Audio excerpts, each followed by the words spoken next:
नर्नस equation, ये हमारा topic था। ठीक है, तो इसके बारे में हमने बात करनी है। ठीक है, तो चलिए इसके बारे में बात करते हैं आगे। देखिए इसमें जब इक्विलिब्रियम कंडीशन एस्टेब्लिश हो जाता है, ठीक है, इक्विलिब्रियम कंडीशन जैसे ही एस्टेब्लिश हो जाता है तो यहां पर जो हमारे पास ई सेल है, यानी कि जो सेल पोटेंशियल है, वो आपका आ जाता है कितना, 0। ये सेल पोटेंशियल आपका 0 हो जाता है।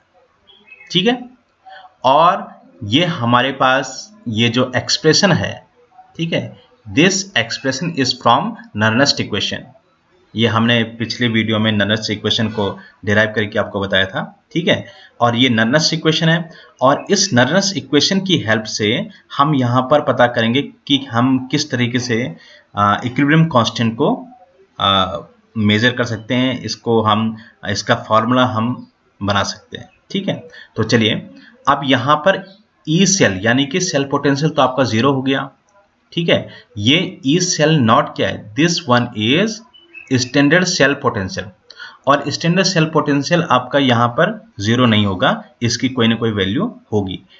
यहाँ पर स्टैंडर्ड सेल पोटेंशियल का मतलब क्या हुआ, इसका मतलब होता है सेल की EMF, electromotive force of the cell, जो इनिशियली यहाँ पर जो वोल्ट मीटर जो रीडिंग दे रहा था इनिशियली, ठीक है, उसकी हम बात करें। जैसे अभी हमने जिंक और कॉपर वाले यानी कि डैनियल सेल में बात की थी, इट वाज 1.1 अभी जो हमने देखा था। ठीक है, तो ये हम यहाँ पर दिखा सकते हैं आपको, ये देखिए यहाँ पर 1.1, ये इनिशियल कंडीशन में जो वोल्ट मीटर की रीडिंग है उसकी बात कर रहे हैं हम। ठीक है, तो चलिए अब यहाँ पर इसकी वैल्यू तो 1.1 ही होगी। ठीक है, अब यहाँ पर ये देखिए ये आपका 0 है, तो हम इस एक्सप्रेशन को इस तरीके से हम लिख सकते हैं। इस तरीके से हमने इस एक्सप्रेशन को आगे बनाया। ठीक है, अब यहाँ पर इसमें देखते हैं, ये हमारे पास ये जिंक, ये जो जिंक है उसका कॉन्सेंट्रेशन, ठीक है, जो हमारे पास लेफ्ट हाफ सेल में जो जिंक का कॉन्सेंट्रेशन था, ये राइट हाफ सेल में क्यूप्रिक आयन का कॉन्सेंट्रेशन है। ठीक है, बट एट इक्विलिब्रियम, इक्विलिब्रियम वाली कंडीशन में हम जानते हैं कि यहां पर जो रेशियो है, this ratio will be equal to Kc, यानी कि इक्विलिब्रियम कांस्टेंट। ये हमें कैसे पता, चलिए इसके बारे में थोड़ा डिस्कस करते हैं। चलिए इक्विलिब्रियम कांस्टेंट को समझ लेते हैं।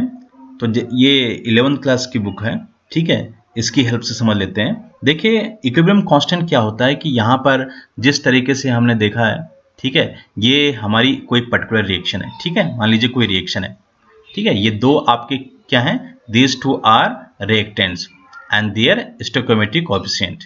ठीक है, ये इस तरीके से, ये आपके C and D are the products. अब इक्विलिब्रियम कांस्टेंट को हम कैसे मेजर करते हैं, अब देखो जब भी इस रिएक्शन में इक्विलिब्रियम एस्टेब्लिश होगा, इक्विलिब्रियम एस्टेब्लिश होने पर हम क्या देखेंगे कि सी का कॉन्सेंट्रेशन हमने मेजर किया और जो इसका स्टोइकियोमेट्रिक कोएफिशिएंट है हमने उसके पावर में रख दिया, फिर डी का कॉन्सेंट्रेशन जो भी होगा इक्विलिब्रियम कंडीशन में और उसका स्टोइकियोमेट्रिक कोएफिशिएंट उसकी पावर में रख दिया। इसी तरीके से डिवाइडेड बाय रिएक्टेंट, तो रिएक्टेंट का हमने डिनोमिनेटर में रख दिया। न्यूमरेटर में हमने प्रोडक्ट का concentration to the power their stoichiometric coefficient उनका प्रोडक्ट रखा है, और डिनोमिनेटर में हमने रिएक्टेंट्स का रख लिया। ठीक है, where A B C D are equilibrium concentration of reactant and products.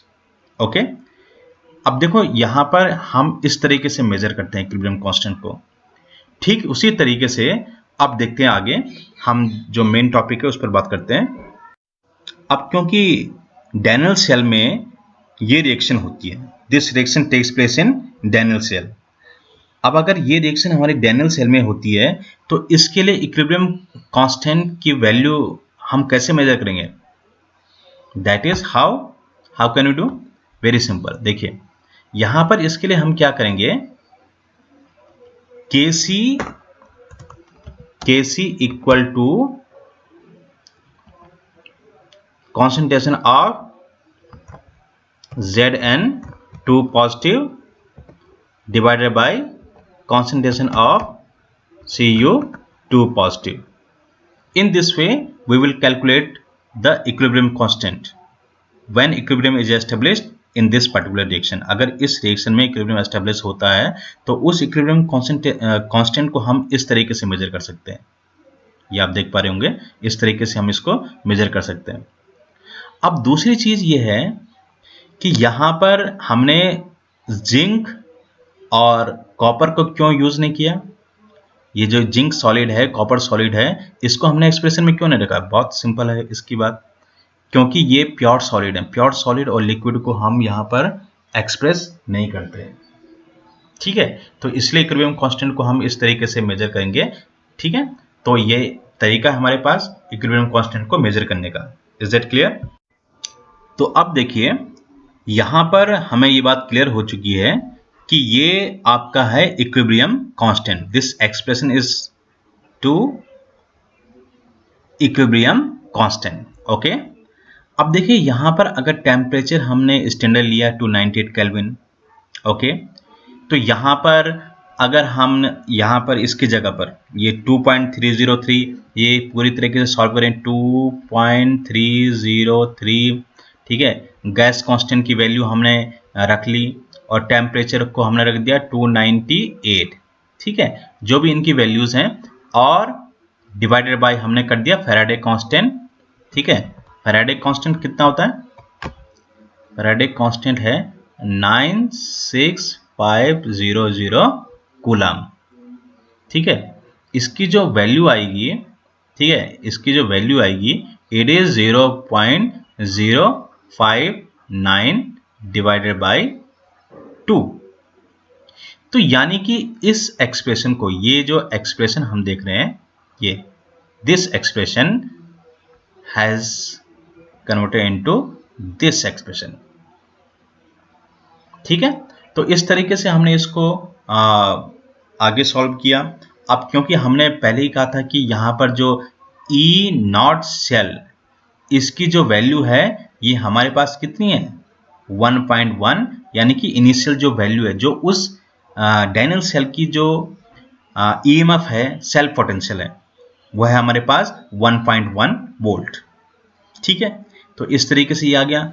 अब क्योंकि ये केसी कहां से आया आपको पता है, हमने यहां पर इसकी बात की थी, ठीक है। तो वही चीज है। तो ठीक है, आगे चलते हैं। लॉग केसी, लॉग केसी यानी कि हम इसकी वैल्यू निकाल रहे हैं।